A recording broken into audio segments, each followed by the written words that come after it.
안녕하세요. 김호준입니다. 지난 12월 29일 국회 본회의에서는 대단히 이례적인 사건이 있었습니다. 여당인 민주당이 발의하고 국회 해당 소위와 법사위를 통과한 광물공사 지원법 개정안이 부결됐습니다. 여당이 발의하고 야당이 합의한 법안이 법사위까지 통과하고서 본회의에서 여당 의원의 반대 토론에 의해서 부결된 사례는 찾기 힘듭니다. 이 부결을 주도한 홍영표 의원은 공기업도 실력이 없거나 경영을 잘못하면 문을 닫을 수 있어야 한다고 반대 토론에 나섰고, 이에 여당 내에서도 반대표가 쏟아졌습니다. 이로써 이명박 정부 시절 터무니없는 투자로 현재 6,900%의 부채 비율과 완전한 자본 잠식 상태에 빠진 자원광물공사는 파산 위기에 이르렀습니다. 진작에 몇 년 전에 이루어졌어야 할 일이 비로소 이루어진 건데요. 남는 질문이 이겁니다. 누가 이 사태를 책임질 것인가? 멀쩡했던 공사 하나가 수조의 국민 세금을 축내고 이렇게까지 완전히 망가졌는데 그 누구도 책임지는 사람이 없습니다. 누가 책임질 것인가? 김호준의 질문이었습니다.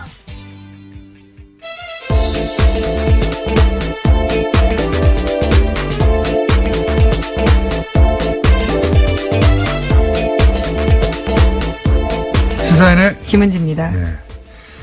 이거 제가 없었던 한 주간 벌어진 일이라 제가 좀 뒤늦게 챙깁니다. 예. 이 부결은 굉장히 역사적으로 의미가 있거든요. 우선 국회 차원에서 보자면 여당이 발의하고 야당이 합의하고 법사위 통과하면 끝난 거예요, 사실은. 예. 끝난 거고 그렇게 여야 합의한 다음에 법사위까지 통과했는데 본회의에서 반대 토론, 그것도 의원 한 명이 이걸 부결시킨 사례는 제가 알기로는 없어요. 제가 알기로는 홍영표 의원이 거의 혼자 부결시킨 거라고 알고 있는데, 그래서 저희가 홍영표 의원을 잠시 모십니다.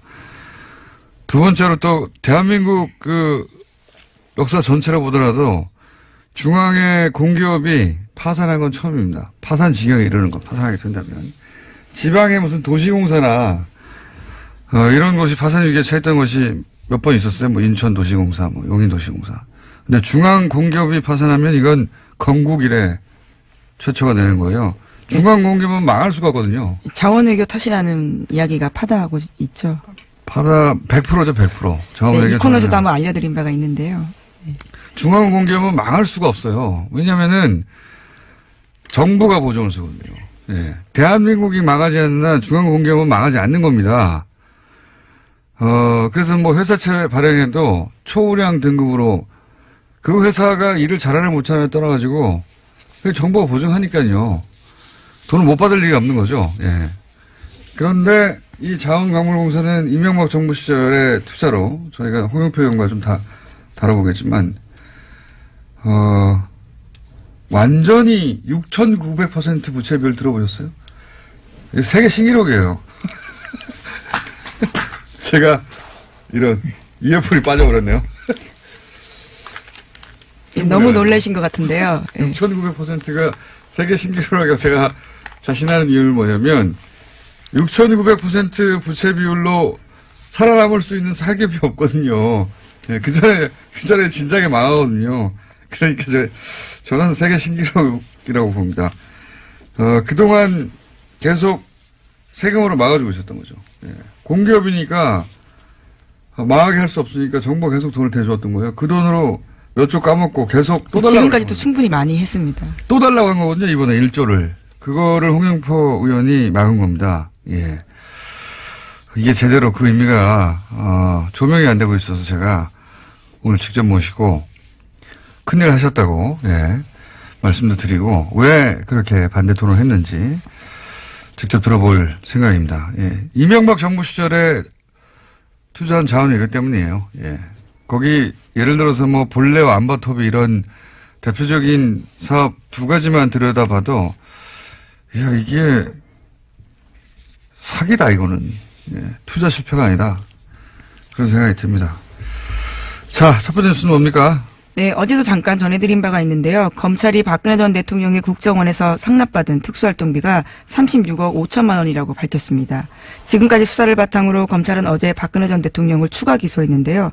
뇌물 혐의와 국고 손실 혐의가 더해져서 박근혜 전 대통령은 모두 20가지 혐의로 재판을 받게 됐습니다. 검찰은 박 전 대통령이 국정원의 특수활동비를 받아서 의상비 비용이나 기치료 주사 비용, 그리고 이른바 대포폰 요금까지도요, 내는데 썼다라고 밝혔습니다. 또 한 가지 생각이 나는데 갑자기 이 자원광물공사뿐만 아니라 자원외교 돌아가는 자원외교가 4대강보다 훨씬 더 심각해요. 사실은 4대강은 끝났잖아요. 끝났고 거기 추가 비용이 이제 앞으로 이제 다시 복원하면서 발생하겠지만 자원외교는 지금 계속 들어가고 있는 거군요. 앞으로도 손실이 계속 발생해요. 그런데 20조 정도 제가 알기로는 손실이 발생했는데 아무도 제가 알기로는 3개월 감봉 정도가 전체 자원외교에서 징계받은 유일한 사례로 알고 있어요. 3개월 감봉. 이야, 대단하지 않습니까? 뭐라고요, 근데 이번 뉴스가? 네, 박근혜 전 대통령 관련입니다. 네, 자원외교는 이따가 하시고요. 네. 네. 아, 자원외교 좀 대단한, 누가 대단히 해먹었어요. 예. 계속 나왔던 얘기 구체적 내역이 나왔네요, 이제. 예, 이제 기소가 됐다라는 거고요. 구체적인 정황도 나왔습니다. 국정원 특수활동비엔 최순실 씨가 등장하기도 하는데 자필 메모가 발견된 거거든요. 이 용처를 사용하다가 확보한 건데 청와대는 BH, 정호성, 이재만, 안봉근, 그러니까 문고리 3인방으로 불리는 세 사람에 대해서도 영어 약자가 쓰여 있고요. 거기에 3억 7천만 원 줬다라고 쓰여 있습니다. 이거는 말이죠. 국가적으로 치욕적인 겁니다. 예. 이건 나라 꼴도 못 갖춘 무슨 게릴라 반정부군 같은 데서 일어날 일이지 대통령이 국가 정보기관에 돈을 빼내가지고 자기 옷값, 자기 주사비용, 이건 뭡니까 주사비용, 자기 집 보일러 기름값 이거, 자기 집 전기요금, 예? 자기 집 관리인 월급 이런 거 줬다는 거 아닙니까? 주사비용, 의상비용 이런 거 몇 번 나왔는데 보일러 기름값은 뭡니까 이게. 네, 공적인 개념이 전혀 없었다라고밖에 볼 수 없는데요. 자기의 그냥 개인 주머니라고 생각한 거죠. 이게 단 한 푼도 사리사욕을 뭐 챙기지 않았다고 몇 번이나 강조했는데 최순실 씨가 대신 챙겨줬으니까요. 예, 받기는 박근혜 전 대통령이 받고요. 또 최순실 씨에게 넘어간 것으로 보입니다. 그러니까 그 돈이 어디에 써있는지 다 아는 거잖아요. 안 챙기긴 뭘 안 챙겼습니까? 하지만 두 사람은 일체 조사 거부하고 있어서 아직까지 전모를 완벽하게 밝힌 건 아니다라고 검찰이 이야기하고 있습니다. 그리고 이제 이 3인방이 받은 돈의 의미, 3인방이 돈을 받았는데 그 돈을 얼마를 어떻게 누구에게 줄 것인지를 최순실 씨가 결정했다는 거잖아요. 네, 가계부 쓰듯이 글을 써놓은 건데요. 예. 이건 뭐 오래전부터 나온 얘기지만 이 문고리 3인방이 박근혜의 비서가 아니라 최순실의 비서다. 오래전부터 나왔던 얘기고. 대통령 비서한테 줄 돈을 왜 최순실이 결정합니까? 네. 근데 그게 이제 최순실 씨가 쓴 메모를 통해 입증이 된 거죠, 이번에는. 예, 추정이 아니라 입증이 된 것이고. 예, 그리고 또 당사자들이 진술하고 있습니다. 받은 사람들이요. 예. 오히려 자기들도 깜짝 놀라서요. 이렇게까지 정확하게 기록이 남아있는지에 대해서 놀랬다라고 합니다. 최순실 씨의 메모에도 남아있고 실제 받은 사람도 맞고 나간 돈도 맞고 그리고 이런 돈들을 이제 쇼핑백에 넣어서 그걸 테이핑해가지고 못 보게 전달했다는 거잖아요. 네, 심지어 관저에서요. 최순실 씨와 박근혜 전 대통령이 같이 있을 때 돈을 줬다라고 진술했습니다. 문고리 3인방이요. 본인들이 그때 받았다는 거겠죠. 그리고 이 돈이 어디까지 거슬러 올라가냐면 최순실 씨가 WK나 여러 가지 회사 만들었잖아요. 그때 나왔던 진술 되돌아보면 그 쇼핑백에 5만 원짜리 현금 들어와가지고 그 돈으로 회사 설립했다 이런 얘기 초창기에 나왔었거든요. 똑같은 패턴이에요. 그러니까 쇼핑백에 테이핑해서 현금으로 주고 그 현금 가져가서 이리저리 전달하는데 의상실에도 전달하고 그리고 역시 WK 회사 만들 때 이럴 때 돈도 들어가고 말도 안 되는 거죠. 예. 그리고 그런 회사 가지고 돈을 챙겨서 빼먹으려고 하다가 들킨 거 아닙니까? 사리사욕을 안 챙기긴요. 이렇게까지 사리사욕을 지저분하게 챙깁니까? 어떻게. 국가적으로 치욕적인 사건입니다, 이건. 우리나라 같은 규모, 체제가 갖춘 나라에서는 앞으로도 영원히 안 나올 사례예요. 구체적으로 밝혀졌네요, 구체적으로. 저는 보일러 기름값이 옷값보다 더 충격적이에요. 네. 유류비도 있고요. 사적인 비용을 엄청 썼습니다. 왜냐하면은 대통령 공적 행사에 의상비라고 생각하고 썼을 수도 있다. 이해해 주려면 그렇게 이해해 주려고 적극적으로 의지를 가지고 이해해 주려고 해도 자기 집 보일러 값은 아무 상관이 없잖아요. 참네. 그것도 1,000만 원이 넘는 금액인데 3년 동안 1,200만 원 가까이 썼습니다. 사람도 없는데 겨울에 얼까봐 보일러 돌리는 기간에 그 돈을 얼마 되지도 않는 걸. 네, 에어컨 설치 비용도 있고 사저 수리비, 사저 관리비 급여 등 다 포함되어 있습니다. 설치비는 뭡니까? 정말. 자, 다음 뉴스는 뭡니까? 네, 국세청이 어제 다스를 특별조사했습니다. 조사관 등 60여 명을 경북, 경주 다스 본사와 공장, 충남 아산 지점까지 동시다발적으로 급파한 건데요. 회계장부와 컴퓨터 하드디스크 등을 확보했습니다. 이번 세무조사는 서울지방국세청에서 맡았습니다. 다스가 지난해 대구지방국세청에 정기 세무조사 받은 것을 감안하면요. 국세청이 다스 사안을 그만큼 중요하게 판단하고 있다라고 해석됩니다. 중요했으면 진작에 했어야죠. 저희가 9월, 10월 내내 떠들었는데 이제야 이를 들어서야 어쨌든 비자금 찾아내는 데는 뭐 국세청이 제일 선수니까요. 요 사안은 저희가 3부에서 전직 국세청장 아닙니까? 네, 직접 얘기 들어보겠습니다. 이 관련해서는 전문가들이 저희 뉴스공장에 쫙 배치되어 있습니다 이미. 네. 자, 이 뉴스는 그때 해설해서 자세히 들어보기로 하고요. 다음 뉴스는요? 네, 문재인 대통령과 도널드 트럼프 미국 대통령이 어젯밤 평창 겨울올림픽 기간 동안에 한미연합 군사훈련 하지 않기로 합의했습니다. 잠깐만요. 그 전에 이 세무조사를 했는데 이 세무조사를 했다보다 저는 더 중요한 뉴스가 뭐냐면 세무조사 직전에 격리 직원이 빠져나갔다는 거죠. 네, 어제 SBS 단독 보도인데요. 이따가 이야기하신다고 해서 이 부분을 빼놓고 넘어갔는데 그러면 말씀을 드리겠습니다. 3시간 전에 컴퓨터를 들고요. 회사를 빠져나갔다라는 증언이 나왔습니다. 세무조사 온다는 걸 미리 알았다는 거죠. 이게 누가 정보를 빼준 건데 저는 이건 검찰이 별도 규명하고 조사할 일이라고 봅니다. 이게 작은 일이 아니에요. 지금 국세청이 특별 세무조사를 하려고 하는데 그 직전에 다 알고 격리 직원이 PC 챙겨가지고 회사를 빠져나갔다는 거 아닙니까? 네, 의혹의 핵심 인물입니다. 120억 원 비자금 조성 관련해서요. 이건 작은 일이 아니고요. 이거는 그 격리 직원이 알아낼 수 있는 일도 아니고 다스 직원이 저절로 알 수 있는 일도 아니거든요, 절대로. 이거는 누군가가 알려준 것이고, 이런 정보를 누가 어떻게 알았느냐. 이거는 별도 조사에 다스 특별 세무조사하고는 별개로 검찰이 조사할 대상이라고 봅니다. 여기 작아 보이지만 굉장히 큰 문제가 있다고 봅니다. MB 라인이 여전히 살아있어서 정보가 글로 새나갔다 이렇게 보여지는 거거든요. 자, 그리고 또 하나는 김백준 씨가 이 다스 돈 문제 관련해서 관련이 있다 이런 뉴스도 MBC에 나오더라고요. 네, 김백준 전 청와대 총무기획관이 관련되어 있다라는 증언을요 검찰이 확보했다라고 합니다. 너무 당연한 거죠. 너무. 김백준 씨는 이명박 전 대통령의 집사 돈관리 총괄. 그렇죠. 하루 이틀이 아니라 한 20여 년 이상 했던 분이고 당연한 것인데 이제 당연한 것들이 이제 보도되기 시작했습니다. 네, 최동영 전 다스 격리팀장 인터뷰 내용인데 영어로 써서 공문 양식에다가 그거를 김백준 씨한테 사전 허가 받았다라고 합니다. 140억 돌려받을 때 업무의 총괄을 이제 김재수 LA 총영사나 청와대 내 민정수석실 모 행정관 이런 분들이 서류를 작성하거나 실무를 했지 않습니까?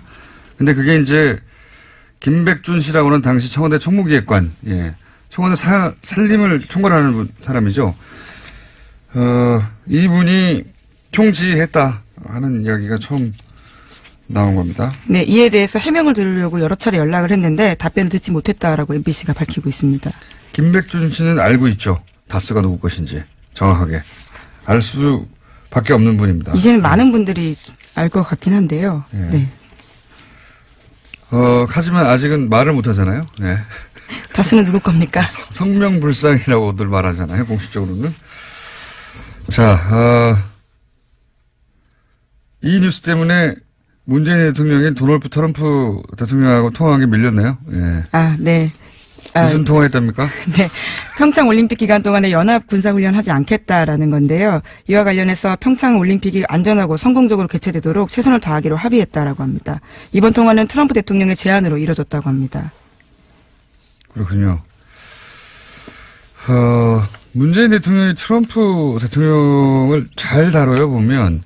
트럼프 대통령은 이 모든 게 자기 덕분에 일어난 일이다라고 생각하게만 만들어주면 만사 오케이 스타일이거든요. 실제로 네. 트위터에 그렇게 썼습니다. 그럴 줄 알았어요. 뭐라고 썼어요? 네. 자신의 대북 압박이 없었으면 불가능한 일이었을 거다라고 주장했습니다. 그러니까요. 트럼프 대통령을 다루는 방법은 이겁니다. 이게 다 당신 덕분이다. 네, 그러니까 우리가 잘 이 일을 할 수 있도록 도와달라 그러면 오케이가 돼요. 네. 그러고 나서 자기가 트럼프 대통령은 자기가 트윗에 자랑할 거리가 생긴 거거든요. 즉시 자랑하고 또 역시 자랑했군요. 네. 자기 덕분에 남북 대화 조짐이 보인다 이런 건가요? 네, 그렇죠. 그러면서요. 지금처럼 북한과 남한 사이에 대화 회담이 이루어지는 게 가능했을 거라고 믿는 사람이 과거엔 없었지만 자기가 이뤘다라는 식의 이야기를 한 겁니다. 미국의 모든 힘을 쓸 의지를 보여줬다. 그렇기 때문에 이뤄졌다라는 거죠. 자기 때문에 굉장히 늦어졌죠, 실제로는. 늦어졌지만, 어쨌든, 이렇게 생각하라고 하세요. 이렇게 생각하고, 본인은 트윗거리 하나 얻고, 예. 저희는 이제, 이 긴장 모드를 좀 풀면, 트윗 하나 주고, 우리는 이런 걸 얻으면 얼마나 좋습니까? 예. 문재인 대통령 스타일하고 트럼프 대통령 스타일하고 묘하게 일을 풀어나가는데 어울립니다. 예. 묘하게. 하지만 앞선 트위터 내용들은 미국 내에서 굉장히 날선 비판 받았는데요. 김정은의 핵단추보다 자신의 핵단추가 더 크다라는 내용을 썼습니다. 이에 대해서 미국 내에서는요. 정신건강 문제 이야기까지 나왔습니다. 이게 정말 유치한 트윗이거든요. 그러니까 핵단추 발언을 김정은 친년사에서 했지 않습니까? 네, 그렇죠. 자신 책상 위에 핵단추가 항상 있다 이런 이야기 했습니다. 그런 얘기를 하자 바로 내 핵단추는 더 크다고 그랬던가요? 크고 강력하다. 예. 예. 이거 정말 유치한 트윗이고 왜 미국의 그 기자들이 이걸 문제 삼았냐면 수컷들이 내게 더 커. 이렇게 원초적으로 이제 서로 다투는 수준의 그런 수준의 내용을 읽히는 트윗이었거든요. 실제로 워싱턴 포스트가 그러한 지적들을 했습니다. 저도 그 트윗 봤는데 진짜 유치하다.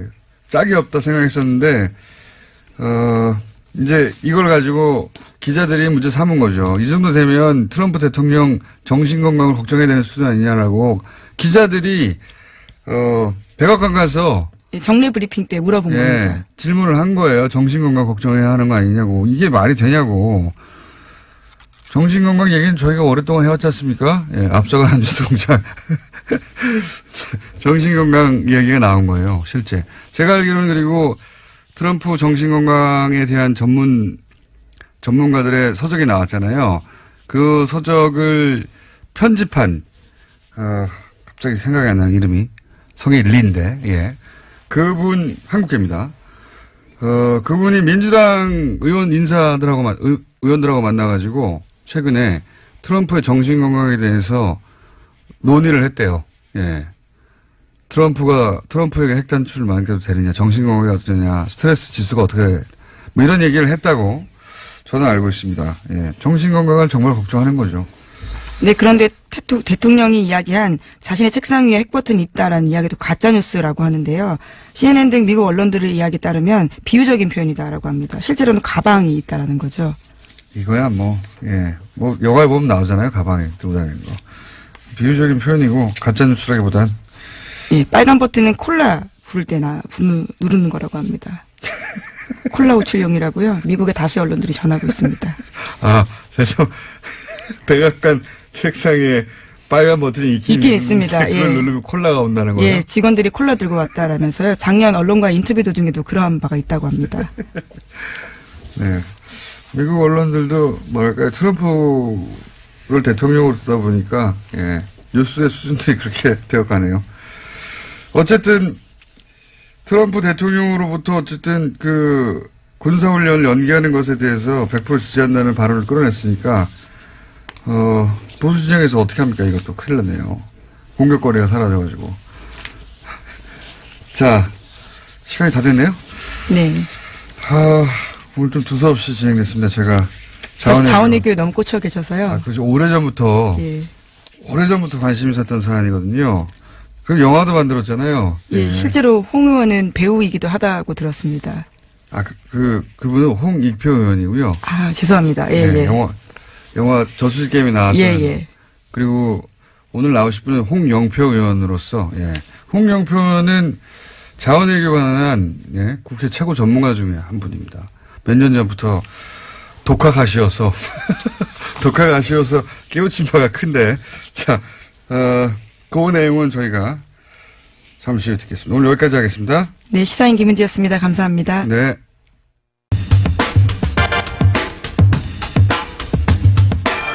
국민의 세금을 담보로 해서 아무리 잘못해도 아무리 부실한 기업이라도 살아날 수 있다는 것은 저는 있을 수 없다고 봅니다. 예고해드린 대로 광물자원공사 국가공기업으로 첫 파산 사례가 될 수 있는 이 한국광물자원공사 지원에 관한 법안을 국회 본회의에서 부결시킨 분입니다. 더불어민주당 홍영표 의원 나오셨습니다. 안녕하십니까? 네, 안녕하십니까. 홍영표입니다. 오랜만에 뵙겠습니다. 네.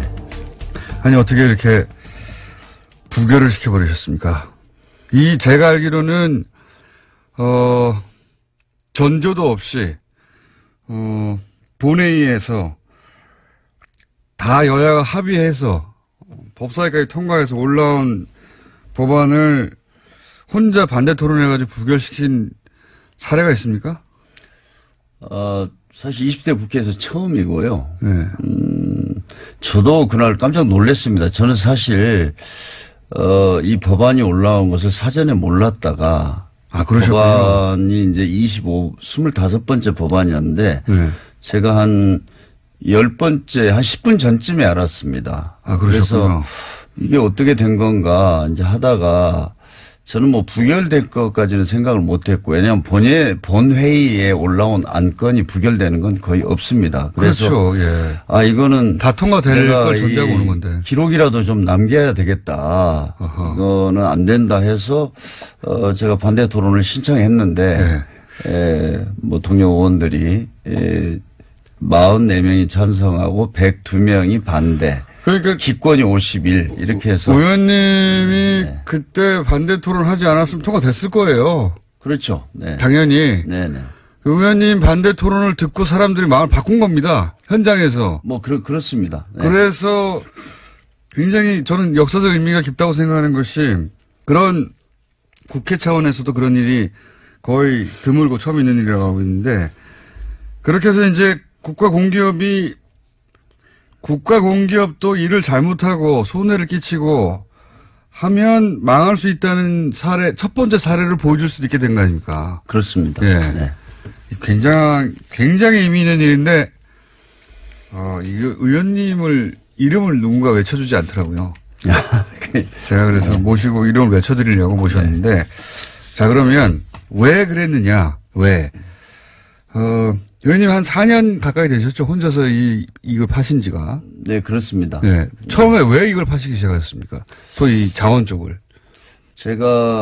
저는 이제 그 환경노동위원회만 계속 있다가 제가 산업위로 처음 옮겨가서 국정감사를 처음 했던 게 2014년입니다. 그때 이제 그 가스공사라든지 석유공사 여기에 적자가 너무 크고 여러 가지 문제가 있어서 그때 이제 시작을 했는데 아무튼 결론적으로는 이명박 정부 때 33조를 투자했고 그것이 이제 너무나 거대한 이 돈이 사실 말이 그렇지 33조가 적은 돈이 아니지 않습니까? 피부에 와닿지 않아요. 근데 또 그래서 이게 조그만 기업 하나도 그 재무 상태 그 회계를 이렇게 들여다보려면 이게 뭐 회계 법인 하나가 동원돼서 해도 제대로 잘 모르는 건데 굉장히 어려웠습니다. 그래서 하다 보니까 이제 저희가 국정감사를 하고 그것이 토대가 돼서 국정조사됐습니다. 그런데 진상을 제대로 밝히지 못했죠. 철저하게 박근혜 정부에서는 이걸 은폐하고 축소하는. 33조 투자해서 의원님이 지금 아시기로 손실이 난 게 확정된 게 대략 얼마입니까? 이제 장부상으로 재무제표상으로 확정된 손실이 13조 3천억입니다. 13조. 그건 아주 공식적인 거고요. 네. 그 외에 금융비용이라든지 이자 비용 뭐 같은 거. 나머지 여러 가지를 고려했을 때 네. 제가 볼 때는 최소 20조로 보고 있습니다. 20조요. 네. 그 이전에 정부, 그러니까 대한민국이 건국 이래 투자한 그 금액을 다 합쳐도 7조인가 8조밖에 안 되지 않습니까? 그렇습니다. 그러니까 2008년 이전에는 네. 전체 투자액이 10조가 안 됩니다. 건국 이래로. 건국 이래로. 네. 그런데 이명박 정부 네. 요 4, 5년 동안 33조를 쏟아부었고. 그렇죠. 그 중에 약 20조 정도는 손실이 난 걸로 보시는 거고. 20조면 제가 예전에 한번 계산한 적이 있습니다. 예수 탄생 이래로 2017년 동안 매일 2,700만 원을 써야지 매일 20조가 됩니다. 그래서 4대강이 21조라고 하지 않습니까? 예. 네. 그 정도 규모의 손실. 근데 이게 자원은 무서운 게 앞으로 계속 생길 거 아닙니까 또. 지금 이 문제는 뭐냐면 덮을 수가 없습니다. 그러니까요. 지금 제가 그 국정조사 할 때도 제가 정부에 계속 이야기를 했습니다. 이 지금 해외 자원 개발로 인한 어떤 부실의 규모를 정확하게 밝혀라. 예. 이걸 안 밝히면 매년 재무제표를 발표해야 되는데 그 자원 3사들이요. 매년 적자가 나올 거다. 지금 예상대로 되고 있습니다. 자, 그중에서 구체적으로 이제 한국광물자원공사 같은 경우에 가스나 석유도 다 나쁩니다만은 광물자원공사 같은 경우에 부채 비율이 6,900%가 그렇지 않습니까? 6,900%입니다. 세계 신기록이라고 제가 말했었는데. 그렇죠. 6,900% 부채율을 가지고 지금 존재할 수 있는 회사는 지구상에 저는 없다고 생각합니다. 그러니까요. 그 전에 망했죠. 이미. 망해도 뭐 몇 번 망했죠. 네. 6,900% 부채 비율. 예. 듣도 보도 못한 그런 부채 비율을 가졌는데, 굉장히 많은 그 부실한 사업들이 있겠지만 대표적으로 거론되는 게 뭐 볼레오, 안마토비, 요런 단어들은 들어보셨을 거예요. 단어들은. 요런 사업들이 도대체 얼마나 어떤 식으로 말도 안 되게 이루어졌는지 좀 짧게 설명해 주시죠. 예를 들어서 볼레오 같은 경우에. 멕시코 볼레오 동강산입니다. 이거는 이제 광물자원공사가 처음에는 지분 참여를 했습니다. 그래서 한 800억 정도 투자를 할 계획을 하고 지분 참여를 했죠. 그런데 미국의 그 수출입은행이 이 그 멕시코 그 볼레오 동강산에 대출을 했는데 이 대출 자금을 회수합니다. 그 이유가 멕시코는 너무나 회계가 불투명하고 부조리가 만연돼 있기 때문에 대출을 할 수 없다. 그것도 있었고 또 하나는 그 전문가들이 멕시코 동강산은 개발의 가능성이 없다. 끝났다. 이런 전문 스노든이라는 분이 또 그런 얘기를 했었는데요. 네, 보고서. 그래서 스노든 보고서에서. 예, 이제 미국의 수출입은행이 철수를 하니까 그 지분을 광물자원공사가 전액을 인수하는 겁니다. 우리 한국의 민간 기업들하고. 미국에서는 여기는 채산도 낮고 회계도 불투명해서 우리는 철수하겠다고 하고 나간 거를 인수하는 거죠. 나간 걸 끝났다고 하는 끝났다고 하는 거를 인수해서 우리 한국에다가는 뭐 우리나라의 공기업이 최초로 그 해외 강산의 운영권을 인수했다라고 대대적인 광고를 합니다. 그때 그래서 인수를 해서 800억만 투자했으면 되는 것을 그리고 만약에 미국의 수출입은행이 철수할 때 우리도 같이 했으면 800억 잃어버리고 마는 겁니다. 끝나는 건데. 그런데 지금 현재 공식적으로 투입한 돈이 1조 6천억입니다. 1조 6천억. 그런데 현재 상태에서 적자가 1조 6,200억입니다. 투자한 돈보다 적자가 더 많이 발생했습니다. 여기서 그래서 돈으로 메꾸고 있고요. 문제는 지금 이제 생산을 하고 있는데 저희가 국정조사나 국정감사할 때 보면은 내년이면은 생산량이 어떻게 이제 다 목표치에 도달한다든가 뭐. 맞춰서 추가적인 돈은 들어가지 않을 거다 이야기한 지가 4년이 지났는데 그리고 대표적인 것은 2014년에 저희가 이제 국정조사할 때 정부가 계속 그런 얘기를 했습니다. 앞으로 자원이라는 거는 10년, 20년 기다려봐야 알고 이게 장기간이 소요되기 때문에 지금 판단할 수 없다.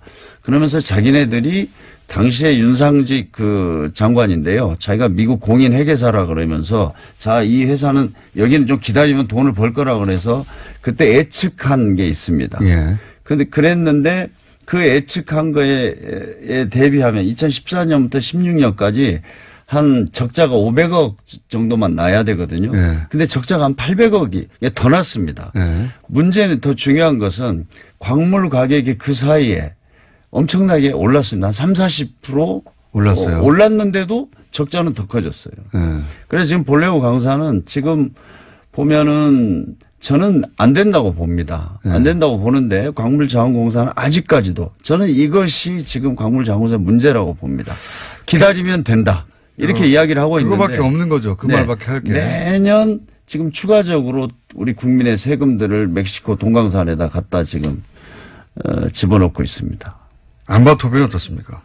안바토비 직접 다녀오시기 제가 가봤는데요. 네. 안바토비도 똑같습니다. 처음에 거기가 이제 우리도 거기에는 지분을 참여한 겁니다. 그리고 멕시코 캐나다의 쉐릿이라는 광산 회사가 운영을 하고 있습니다. 그래서 우리는 지분을 가지고 들어갔는데 멕시코 쉐릿이 캐나다의 쉐릿 그 운영사가 돈이 없어요. 그러니까 처음에는 한 3조 정도의 총 투자금이 든다고 해서 우리가 지분 참여를 했는데 그게 9조가 됐습니다, 지금. 9조가 됐어요. 그 사이에 우리도 따라서 돈을 계속 넣다 보니까 약 한 3천억 정도만 투자하기로 했던 것이 지금 한 2조 넘게 투자를 한 거죠.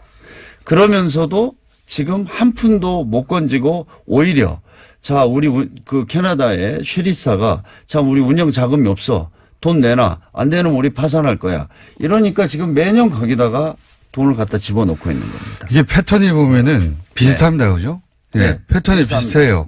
처음에는 지분 참여 형식으로 간다고 그러다가 결국은 그쪽의 부채를 우리가 다 떠안아주고. 그렇습니다. 볼레오는 운영권을 완전히 인수해서 하다가 그냥 폭삭 망한 거고. 그 떠안아주고 그런데 이제 그쪽에서 배짱을 튕깁니다. 희한하게도. 그렇죠.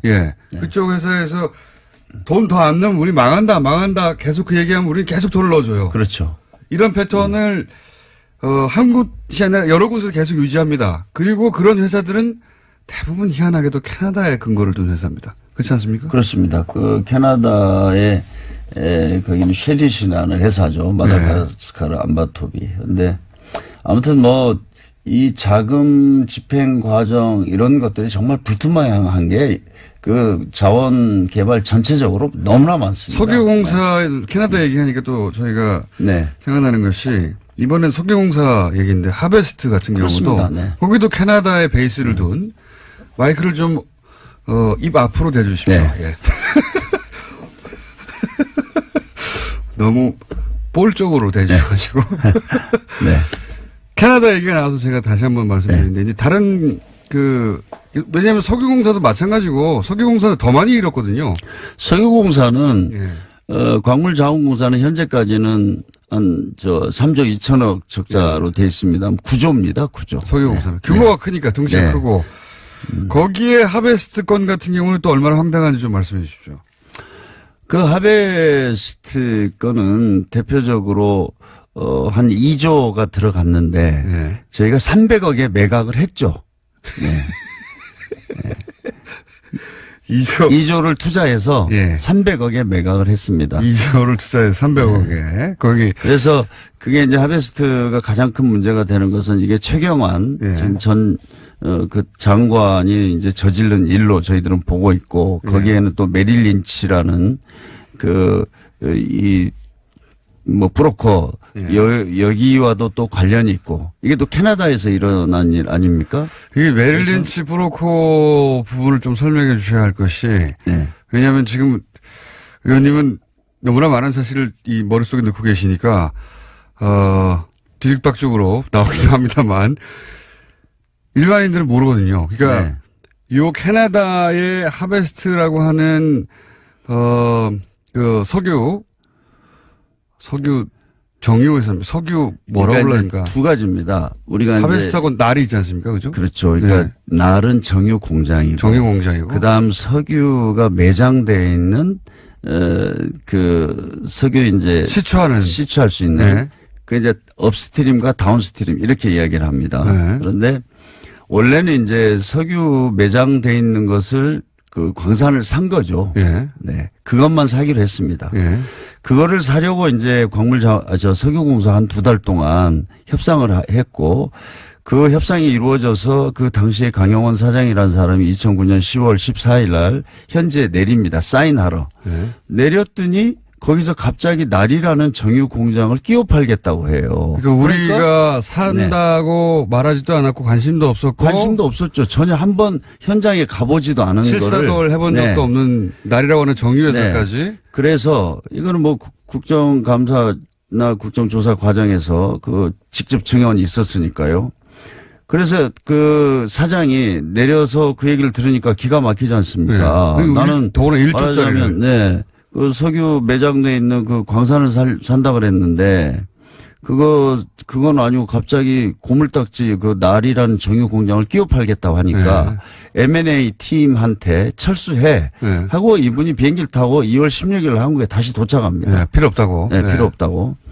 그래서 공항에 내리는데 3시간 전에 장관실에서 전화가 왔대요. 와가지고 공항에 내리자마자 장관실로 와라. 해서 이분이 토요일 오후에 최경환 장관실로 갑니다. 네. 가서 최경환 장관하고 면담을 하고 나와서 네. 현지의 M&A 팀한테 다시 전화를 합니다. 네. 전화를 해서 날까지 사라. 이렇게 해서 10월 21일 날 그 날이 당시에는 1조 4천억이었습니다. 네. 그 뒤로 추가적인 들어간 돈이 있어서 총 투자액은 2조가 되는데 그래서 사게 되죠. 네. 그것을 이제 나중에는 300억에 매각한 겁니다. 그래서 2조에서 300억이면 2억짜리 아파트가 300만 원이 된 거예요. 300만 원인가요? 300만 원. 300만 원도 아니고 30만 원입니까? 뭐 어쨌든. 네. 2만 원짜리가 300원이 된 것이고. 예. 그래서 이제 그게 최경환 장관의 책임이다 이랬었는데 그분이 이제 나중에 감사원 감사 검찰 수사에서는 그 증언을 부인하고 번복하고 그러면서 다 무죄로 되고 최경환 그때 당시에 그 지시를 했다고 하는 장관도 전혀 문제가 안 됐죠. 그러면서 하베스트 사건은 지금도 저는 뭐 계속 이거를 저희가 파헤쳐야 된다고 봅니다. 당시에 메릴 린치의 자회사는 그 거래로 인해서 부당한 주식 이익이 발생했거든요. 메릴 린치는 이제 바로 이 거래를 하라고 주선하고 가격을 책정해줬던 중간에서 우리 정부에다가 당시 이제 메릴 린치에서 이 거래를 이 가격에 하라고 보고서를 쓰고 주선했던 것이죠. 그런데 여기에 이제 한국 시사에 바로 이제 이명박 대통령의 집사라고 하는 김백준 씨의 아들이 이제 서울 지사에 있었죠. 네. 그래서 이제 김백준 씨 MB하고 연결고리 거기서 또 나오고 그렇습니다. 그런 부분들을 좀 밝혀야 되는데 이게 뭐 지금 저희가 참 답답한 게 감사원 감사도 공식적으로 몇 번 했습니다. 검찰 수사도 했습니다. 그런데 그 과정이 저는 전부 다 면죄부를 주는 조사나 수사였다고 생각합니다. 그래서 전부 다 무죄로 됐습니다.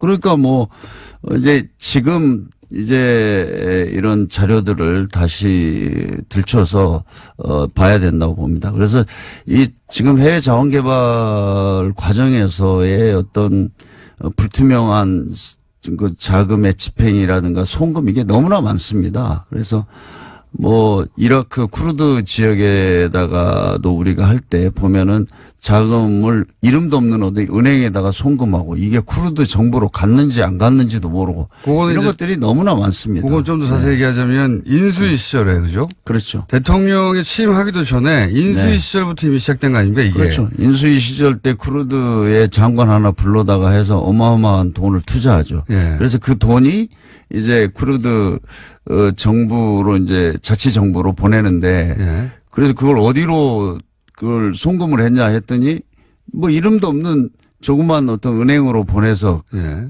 제3국이죠. 예. 그 돈이 들어갔는지 안 갔는지 모른다고 또 문제 제기를 했더니 그 당시에는 뭐 크루드 자치정부에서 또 뭐 항의를 하고 뭐 그런 일이 있었습니다만은 네. 이상한 은행으로 들어갔고 그게 결국은 어떻게 되는지 우리는 알 수가 없고 네. 그리고 나서 거기서도 무슨 브로커가 등장하지 않습니까? 그렇습니다. 예. 브로커가 있었죠. 예. 브로커가 있어서 제가 또 하나 추적하다가 또 못했던 것은 네. 거기에서 이제 그 돈을 받습니다.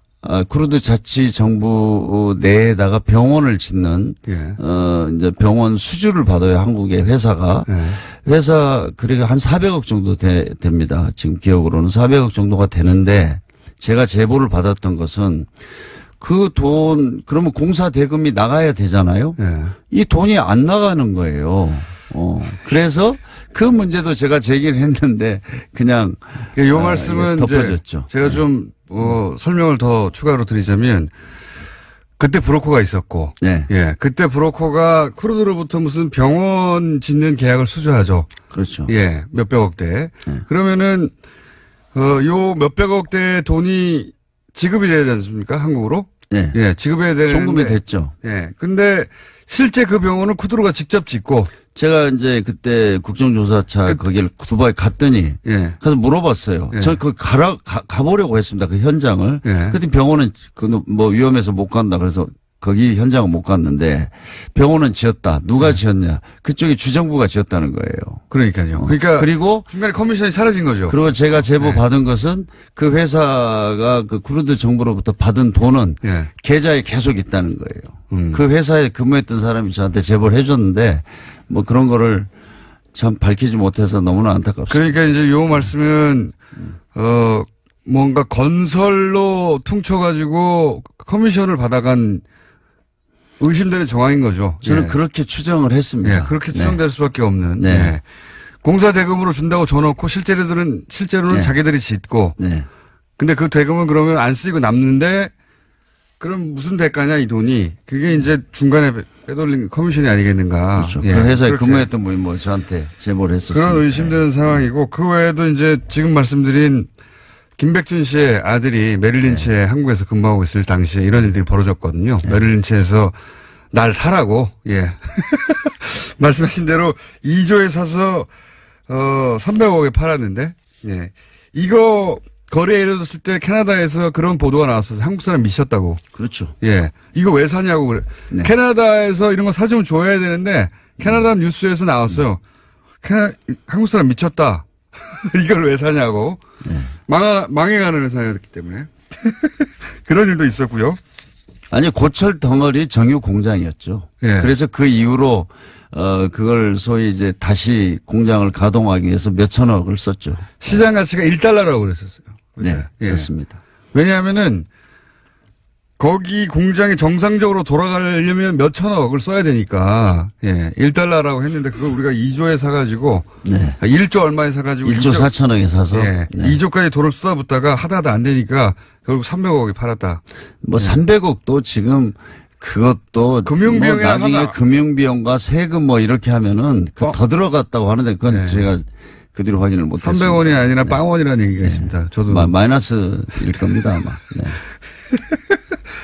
그래서 생각하는 게 이런 거 아닙니까? 이거가 어떻게 국가 단위에서 이런 지속적으로 이렇게 투자 실패할 수 있는가. 이거는 사기를 당한 것 같은데 사기를 우리가 한 번 당할 수는 있지만 이 모든 자원 관련 공사들이 지속적으로 어떻게 계속 당하느냐. 이건 중간에 누군가가 같이 당한 게 아니라 공모한 거 아니냐. 이런 의혹이 계속 제기되지 않습니까? 근데 그런 걸 수사해야 되는데 그동안 못했죠. 그렇습니다.